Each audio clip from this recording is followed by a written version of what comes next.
जय श्री राधे। धन्य है संयम और धन्य है इंद्रिय जय। इंद्रियों की जय और संयम जिस तरह अर्जुन जी में है बहुत ही अद्भुत है। कल हमने प्रकरण सुना कि किस प्रकार उन्होंने उर्वशी से मना किया। उर्वशी को उन्होंने महाराज पुरुरवा की पत्नी जाना, अपने वंश को चलाने वाली माता का दर्जा दिया। यह है भारतवर्ष। वह स्त्री कह रही है कि हम भोग्या हैं स्वर्ग की। अप्सराओं का अर्थ होता है वेश्या। वो कह रही है प्रत्यक्ष कि हम भोग्या हैं, लेकिन उस भोग्या स्त्री को भी अर्जुन ने अपनी मां की जैसा दर्जा दिया, मां ही समझा और है ही। एक और दृश्य आता है, माता कुंती की आज्ञा से द्रौपदी पांचों पांडवों की पत्नी बनी। कहीं कालांतर में इस विषय में को लेकर भाइयों में विरोध न हो जाए, देव ऋषि नारद के सुझाव पर पांडवों ने यह नियम बनाया कि जिस समय द्रौपदी एक भाई के पास एकांत में रहेगी, उस समय कोई दूसरा भाई यदि उनके कक्ष में चला जाए तो वह 12 वर्ष के लिए निर्वासित कर दिया जाएगा। कितना कठोर ये नियम था। एक दिन कुछ लुटेरे किसी ब्राह्मण की गौएं लेकर भाग गए। ब्राह्मण ने आकर पांडवों के सामने पुकार की। अर्जुन ने ब्राह्मणों की करुण पुकार सुनी और उन्हें गौ को छुड़ा लाने का वचन दिया,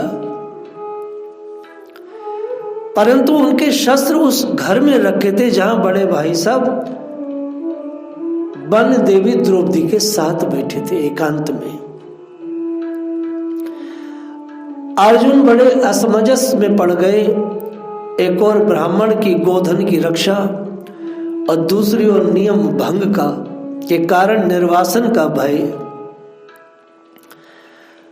अर्जुन को निर्णय करते देर न लगी। उन्होंने निश्चय किया, नियम भंग के कारण मुझे कितना भी कठिन जीवन और प्रायश्चित क्यों ना करना पड़े, क्यों ना करना पड़े, चाहे मेरे प्राण निकल जाए, ब्राह्मण के गोधन की रक्षा करके अपराधियों को दंड देना मेरा प्रथम धर्म है, क्योंकि मैं क्षत्रिय हूं। वह मेरे जीवन की रक्षा से अधिक महत्वपूर्ण है। वह मेरे व्यक्तिगत जो मेरा आचरण संयम नियम है, जो पर्सनल मेरा व्यक्तिगत जीवन है, जो व्यवहारिक जीवन है मेरा, ये उससे बढ़कर है। अर्जुन ने ब्राह्मण की गौएं छुड़ाकर ब्राह्मण को सौंपा और युधिष्ठिर जी के लाख समझाने पर भी 12 साल के लिए वनवास की दीक्षा लेकर वहां से चल पड़े। माता द्रौपदी को बहुत कष्ट हुआ। धन्य है ब्राह्मणता, धन्य है सत्य प्रतिज्ञता और नियम पालन की तत्परता। हम में से जो भी व्यक्ति नियम के पालन की तत्परता करता है, हम में से जो भी अपने संकल्पों को, अपने सत्य प्रतिज्ञाओं का पालन करता है, भगवान क्यों ना उसके पीछे पीछे चलेंगे, क्योंकि भगवान सत्य प्रज्ञ है।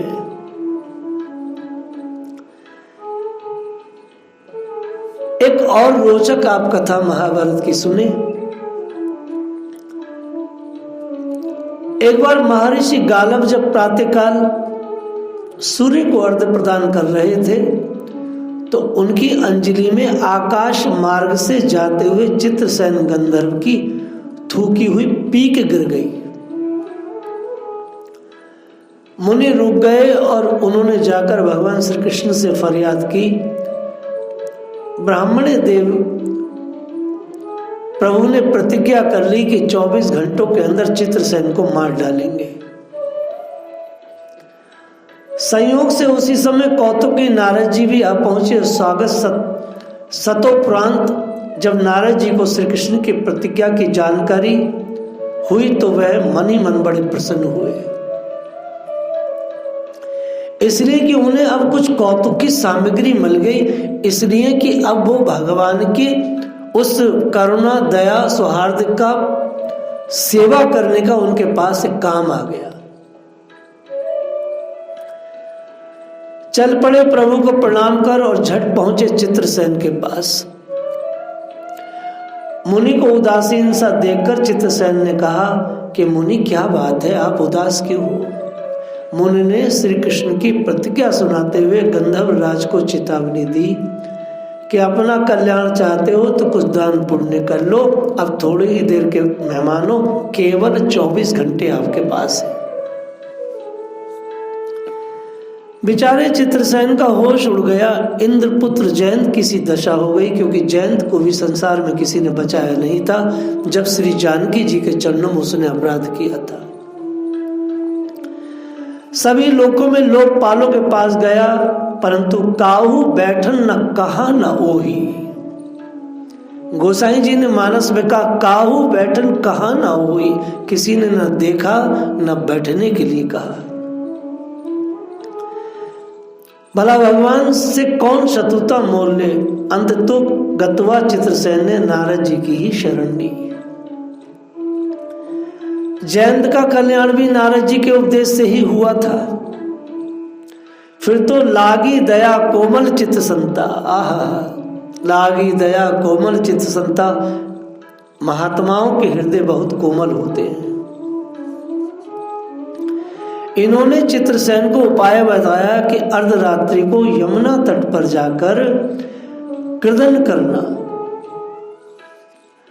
एक स्त्री तुम्हारे पास आकर तुम्हारे दुख का कारण पूछेगी, परंतु जब तक वह दुख निवारण की प्रतिज्ञा ना कर ले तब तक तुम अपने कष्ट का कारण नहीं बताना।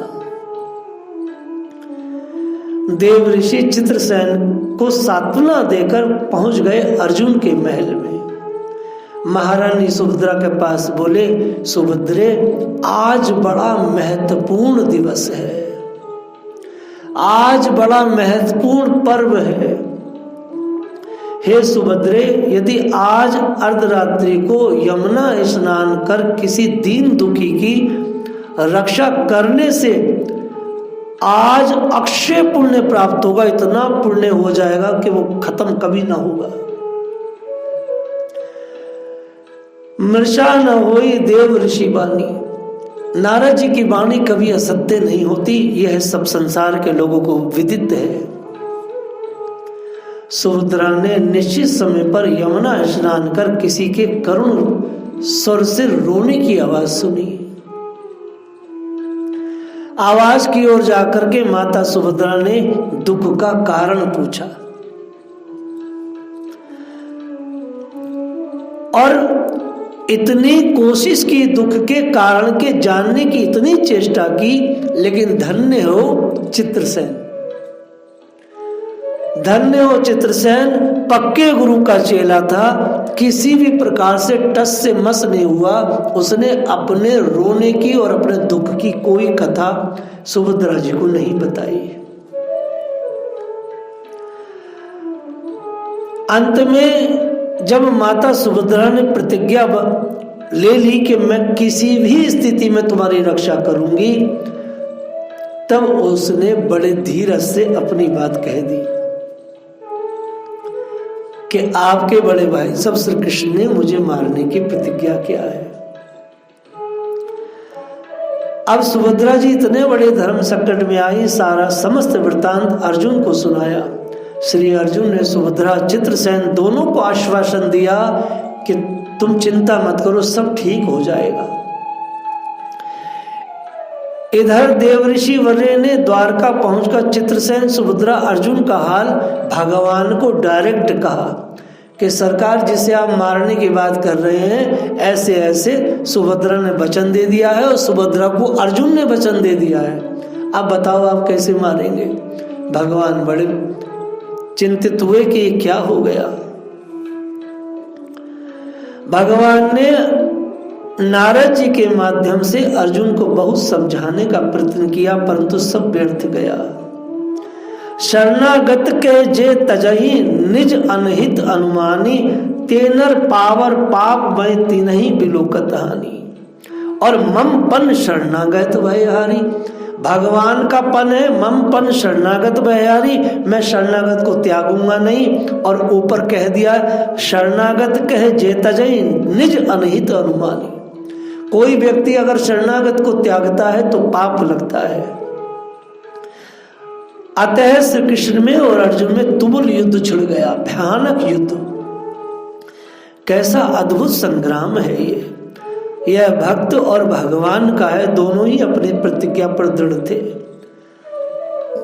सुलह की कोई संभावना नहीं थी। देवताओं की प्रार्थना पर भगवान शिव ने आकर प्रभु से निवेदन किया, सरकार आपको पता भी है क्या कर रहे हैं कि क्या आपको पता है आपने क्या कहा था त्रेता युग में, राम सदा सेवक रुचि राखी। सरकार आप तो हमेशा अपने सेवकों की रुचि रखते हैं, अर्जुन तो आपका सेवक है, सरकार आप कैसे मार सकते हो। वेद पुराण साधु सुर राखी। इस व्रत का स्मरण कर इस लीला को यही समाप्त कीजिए। आपने सदा सर्वदा से अपनी प्रतिज्ञा छोड़कर भक्तों की प्रतिज्ञा रखी है। आपने अपनी प्रतिज्ञा कभी रखी कहाँ है सरकार। आपने भीष्म की प्रतिज्ञा को रखा, अपनी तोड़ दी। यह नई रीति न राउर होई, लोकों वेद विदित नहीं गोई। यह कोई नई रीति नहीं है सरकार। आपने तो अपने वचन हमेशा भक्तों के आगे खंडित किए हैं और भक्तों को ऊपर बढ़ाया है। आप तो हमेशा छोटे रहे हैं, सो आप हट कैसे कर सकते हैं। युद्ध समाप्त हुआ।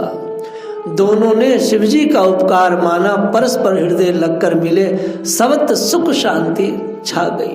अब एक और नया ट्विस्ट आ गया बीच में। वो क्या था, महर्षि गालव का क्रोध भड़क उठा, ब्राह्मण का क्रोध भड़क उठा।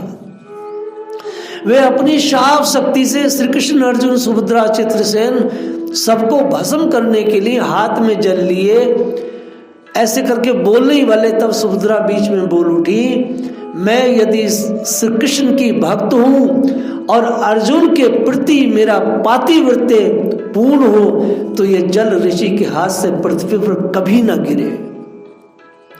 ऐसा ही हुआ, ऋषि संकुचित हो गए। चित्रसेन ने जानबूझकर ऋषि की अवहेलना नहीं की थी, एक होनी होनहार थी।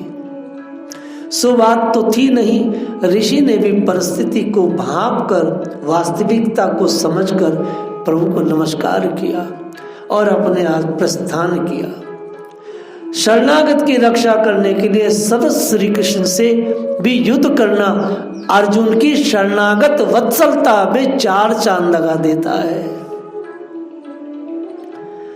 अर्जुन भगवान श्री कृष्ण के तो कृपा पात्र थे ही, भगवान शंकर की भी इनके ऊपर बड़ी महान कृपा थी।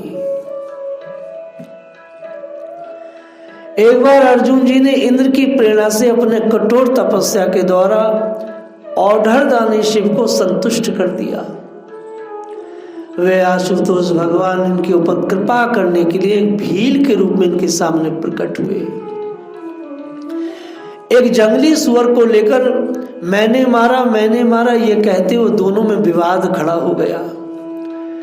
फिर दोनों में भीषण युद्ध हुआ। अर्जुन ने अपने अस्त्र कौशल से शिव को संतुष्ट किया। तब भगवान शंकर ने देवी पार्वती के सहित अर्जुन को दर्शन दिया। परम दिव्य पाशुपात शस्त्र की शिक्षा दीक्षा देकर, और क्या दिया, महाभारत में बहुत सुंदर बात है, मैं सुबह भी कह रहा था महात्माओं से कि शिक्षा दीक्षा तो दी और अर्जुन को वेद तत्व का उपदेश दिया। देखिए 3 बातें कहता हूं बार बार, तत्व, बोध और अर्थ। अर्जुन ने वेदों को जाना अर्थ से, लेकिन भगवान शिव ने वेद तत्व का उपदेश दिया, अर्थात तत्व से समझा दिया। ये बड़ी बात है और इसमें कोई दो राय नहीं है। तत्व और बोध, ये दोनों चीजें अगर कोई दे सकता है तो वो तो श्री कृष्ण नहीं, वह डायरेक्ट शिव है। भगवान के अनन्य जितने भी लोग हैं उन सबको शिव ने ही बोध दिया और शिव ने ही तत्व दिया। इसलिए हरि और हर दोनों एक है।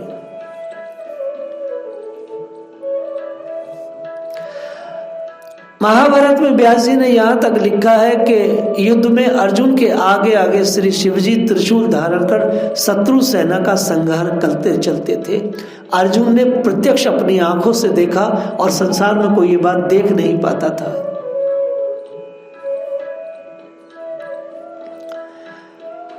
भगवान शिव के श्री मुख से भक्तों की महिमा सुनकर भगवती पार्वती ने भागवत दर्शन की अभिलाषा प्रकट किया। आशुतोष भोलेनाथ अपने प्राण प्रिया को लेकर श्री कृष्ण सखा अर्जुन के महल के द्वार पर जाकर द्वारपाल से अर्जुन का पता पूछे। यह जानकर कि अभी शयन कर रहे हैं, इधर पार्वती जी दर्शन के लिए आधीर हो रही थी। शिव जी ने अर्जुन जी को जगाने के लिए भगवान श्री कृष्ण का स्मरण किया। भक्त वांछा कल्पतरु भगवान तत्काल ही मित्र उद्धव देव की रुक्मिणी सत्यभामा सहित उपस्थित हुए और श्री शिव जी के कहने पर शयन कक्ष में जाकर देखा अर्जुन सो रहे हैं, सिरहाने बैठी सुभद्रा जी पंखा जल रही हैं।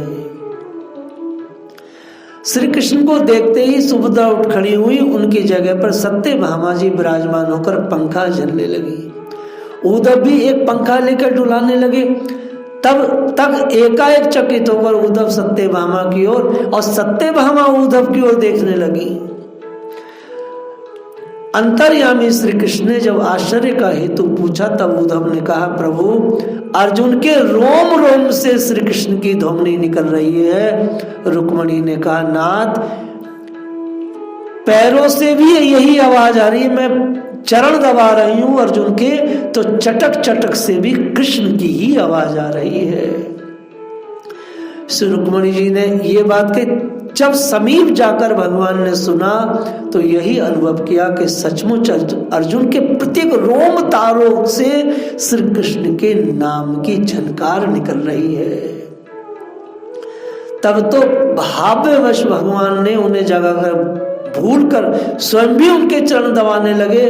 प्रभु के परम सकोमल श्री चरण कमलों का संस्पर्श होते ही अर्जुन की निंद्रा और भी गाढ़ी हो गई और गाढ़ी हो गई।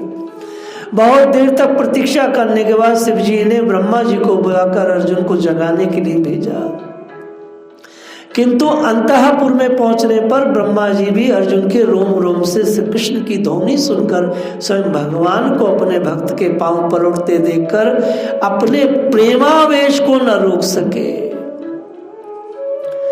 आपने चारों मुखों से वेद स्तुति करने लगे। विलंब देकर शिव जी ने नारद जी को भेजा, परंतु नारद जी भी जगाना भूलकर श्री कृष्ण कीर्तन में तल्लीन हो गए।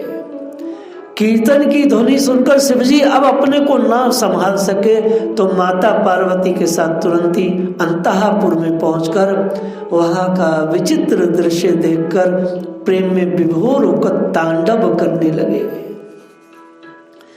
तथा पार्वती जी भी सुमधुर वाणी की हरि गुणगान करने लगी। इस प्रकार संपूर्ण समाज प्रेम समुद्र में डूब गया। पार्वती जी महाभागवत का दर्शन कर कृतार्थ हुई। धन्य है प्रेम, धन्य है प्रेम। इस प्रकार अर्जुन का जो प्रेम है, उनके रोम रोम से जो कृष्ण निकले, उनके कण कण से, उनके रोमावलियों से केवल कृष्ण के अलावा कुछ नहीं निकलता।